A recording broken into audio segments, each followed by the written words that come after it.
In the world of tabletop games, Warmachine is definitely not the best well-known game out there, but it is my favorite, and it's my favorite for a lot of reasons. So, let's talk about them.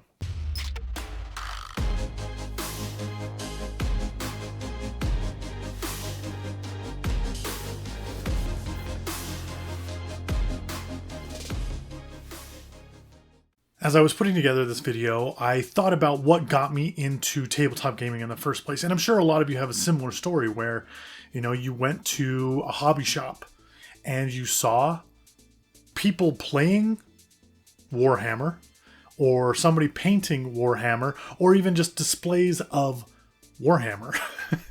And you thought, like I did, that, whoa, that looks so cool. I would love to have an army and play this big strategic game and have all of this fun with it. And honestly, it was the only thing I knew that was like that. But since then, I have tried my hand at painting and playing a lot of different war games. Because honestly, there's a ton of them out there. There are so many different war games that I'm still learning about that it's kind of crazy to me that I haven't heard of a lot of them, especially ones that have been around for a long time. And so, like most people, I kind of started asking myself, well, which one's the best? Which one should I be playing? I knew the most about Warhammer because it's been around the longest. I mean, it's so old. The forerunner for all of these games. And so I started kind of asking myself, how do you decide which one's the best? And every time I make a video like this, there's always that person in the comments that says, the best game is the one that you play. And they're right. My best game may not be your best game, right? The way that I think is not going to be the way that you think. And so all I can do now is kind of defend why I think Warmachine is the best. And you got to talk about all the other things that go in line with that too. Is it because the models are the most fun to paint? Is it because the game itself is the most fun to play? Is it because the lore around the game is the most intriguing and brings you in, Or is it just because one is easier to work with than another, or one is cheaper than the other? Because let's be honest, price points keep people out of games a lot. And it's a sad thing, but it's true, especially in the economy that we have right now. Like, let's be honest, okay? And so everyone has their own opinion, but this is my channel, so I'm going to share my opinion with you. And I am easily the most invested in the hobby side of this. It's my favorite part. I love the building, the painting, the kit bashing. That is my favorite part of it. Playing it's great, but you kind of have to have a full army to play most of these games, and I haven't quite gotten there yet. I'm close. I'm so close with Warmachine. So stick around if you want to see that when it's finished, okay? But there are all these different reasons, and I kind of started thinking about, what is a hobby in general? We're all part of this hobby, so what is a hobby? And it was kind of funny to read the definition of it, but it's literally something that you do for fun or relaxation outside of the norm. Okay, and I thought to myself, well, is it fun and is it relaxing? Which, ask yourself that question, right? Before you just keep doing whatever you're doing. Hobbies are supposed to be fun. It's supposed to be a break from the norm. And I have been finding myself, I love learning about new games too. I think because I'm always open to finding something potentially that's better, right? That's what you want. You want to find the thing that's the most fun, that you enjoy the most. And so I love looking into new games as well. But I keep coming back to Warmachine. And as much as I like Infinity, because I do, and I like Warhammer, I like them all. But there's a reason that I keep coming back to Warmachine.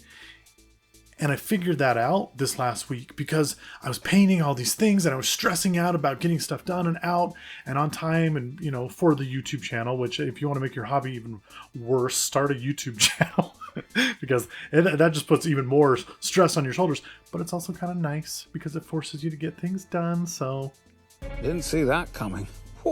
If you want to get an army done, start a YouTube channel. It's a great way to kind of force yourself to do it. But I love... My favorite part about all of it is the painting side, kind of going back to that. And I never thought it would be. I was not an artistic kid in school. I did not like to paint. Sure, I liked to draw, but painting was not my thing. And now I get so much joy out of painting, and so I want to paint things that are fun, and some models are super fun. Infinity models are so fun to paint because they're so different and they're so awesome. But I also like to kit bash. I like to give my own twist to everything I do, and metal models are hard to kit bash, in my opinion. Maybe I'm wrong. Like, I haven't tried a lot, but I feel like they're hard to put together. They're hard, and maybe I'm doing it wrong. I'm doing it with super glue. That's just how I've done it. So if you've got an easier way to put them together or to kit bash them, please write in the comments below, because I would love to know how people did it. Because I mean, they must have been doing it. Models used to all be metal. So seriously, let me know how you're putting them together, how you're kit bashing them, because I want to know.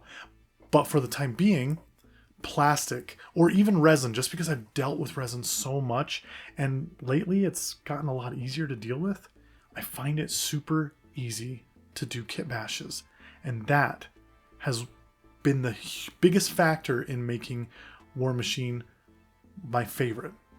Now, like I said, metal is hard to work with. The other factor is, sadly, it's cost. You know, I see these kit bashes, especially for Warhammer, I think, oh man, that's so cool. And then it's like, how did you do this? And it's like, well, I combined this kit, and this kit into this one thing. And it's like, oh, so it cost you over $150 for one model. Let that sink in.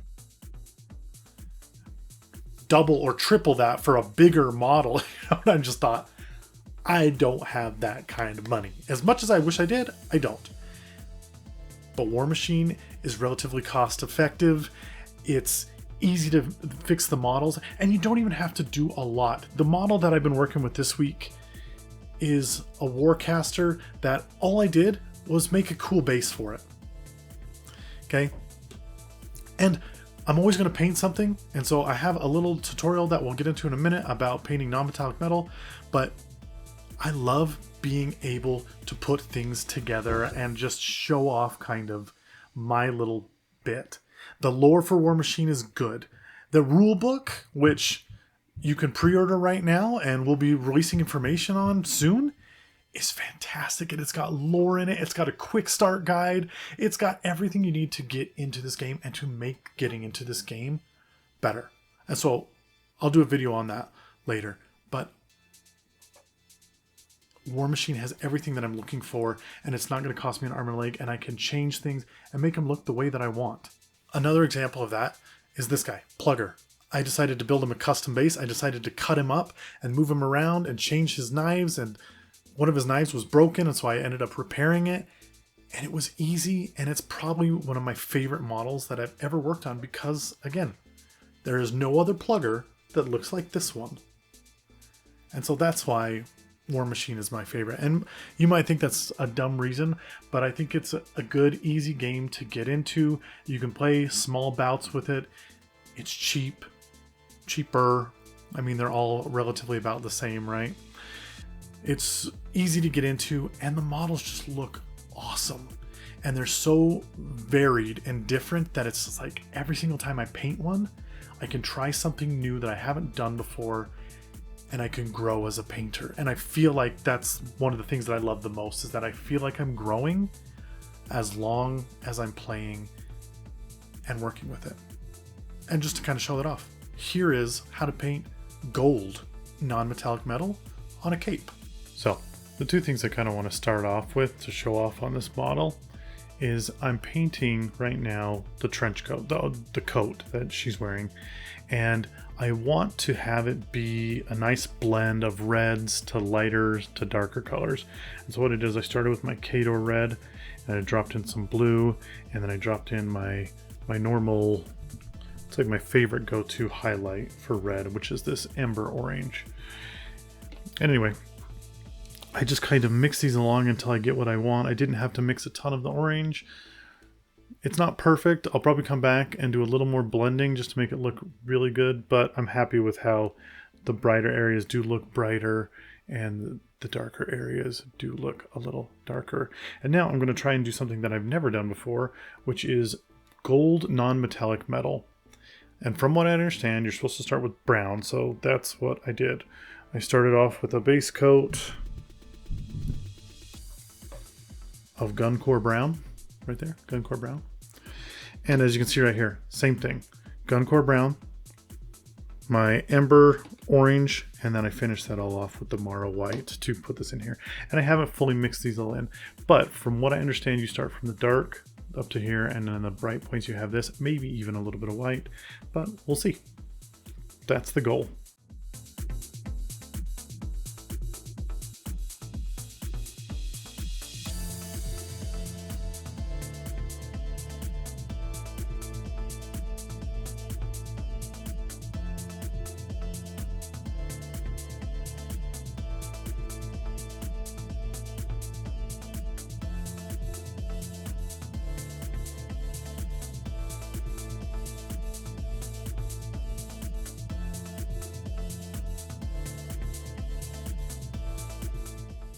So yeah, and this is what that model looked like when I finished it. It was a one-day paint job, you know, it took me hours, as they always do, especially when you're doing kit bashing and things like that.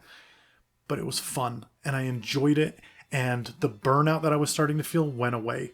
You know, I didn't record the whole paint job because that in itself is kind of stressful, but I recorded the thing that I had learned while I painted it. And I was super happy with it, and I did more of it as I went through, and I feel like I got better with it as I went. And it was just fun to paint, and I felt like I was rejuvenated, you know? And I feel like sometimes you got to do that. If you want to keep going at this hobby, you can't just paint armies day after day after day. And the people that do it, kudos to you. You are incredible.